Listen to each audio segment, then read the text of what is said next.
Hello, everyone.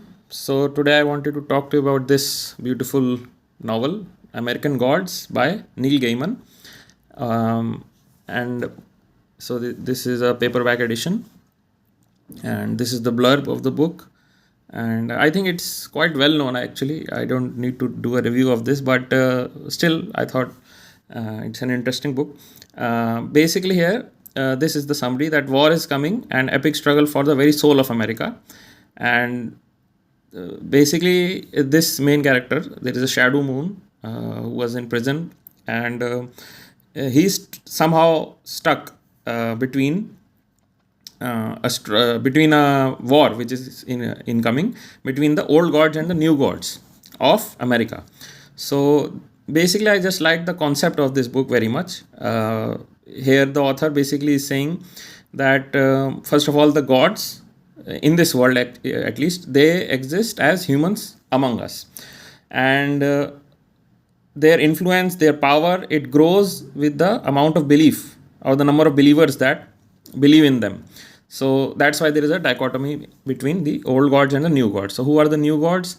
The new gods here are in 21st century or 20th century gods like technology, media, capitalism, money, because more and more these are basically, as you know, Yuval Noah Harari calls them as necessary myths, or social constructs, you can say. So this reading might not sit well with a lot of people, but basically he's arguing that gods, whether it's gods or social constructs, it's basically all the same thing, and um, they both of them basically exist to hold society together. And the difference is the means. So the new gods like technology, media, money, these are now vying for more influence, more power, more concentration from the masses, from the American people, as he's saying. So why only American people? Basically, the author in the end discusses that he's originally from England, I think, and he came to America, and basically he wanted to discover America for himself. So he, went on road trips and tried to study the culture there, the various communities that are there in America. And this is his understanding of the basically the culture that the migrants bring. So all the old gods in this American gods are basically representations of cultural imports into America.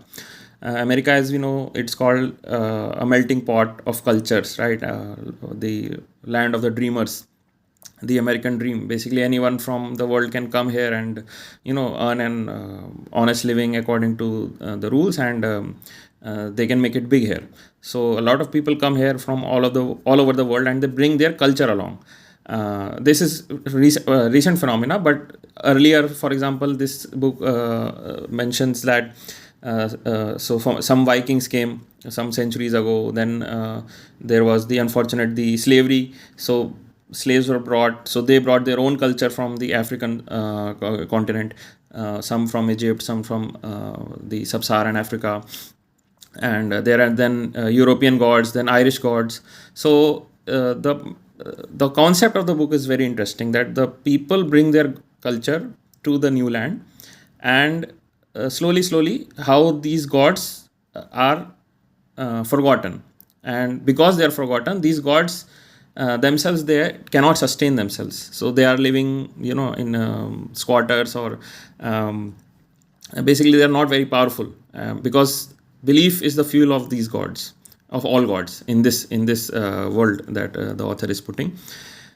So it's a good concept. Might not sit well with everyone, but the concept is pretty interesting. That it's humans who basically think of the gods, and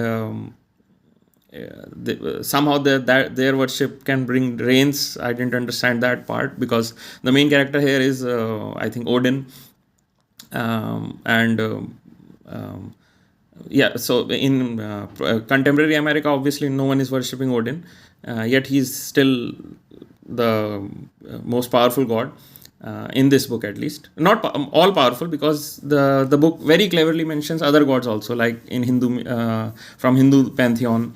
And here on the cover you can see this the Kali or Durga multiple hands. So they are all very powerful, and there is some allusion to the power of the other gods or the natural spirits that people worshipped from thousands of years ago, and that they are actually the eternal ones, that the gods that people worship, the anthropomorphic gods basically, they require belief, they require constant belief, even sacrifice, so that they can sustain themselves. And so yeah, the concept of the book was very, very, very good. And I think this template, it can be used for other countries also, because polytheism or multiculturalism is present in many countries. So that's why I like the template of the book, that there's a fight for people's love, worship, belief among the old gods and new gods, and how the new gods are increasingly taking more and more space in the mass media, in the masses. So yeah, that's the concept. And even if you don't like the whole novel, I think it has been adapted into 3 seasons in Amazon Prime, so you can watch it, although the book is much more interesting. The season 1 of the I think the series is pretty faithful to the book. The rest of the seasons, are completely different. But still, I just wanted to praise the concept of this book. Whether the story is, whether the end lives up to its build up, I will leave that to you. But yeah, you can read this book, and I just wanted to share this one. It's a pretty interesting book.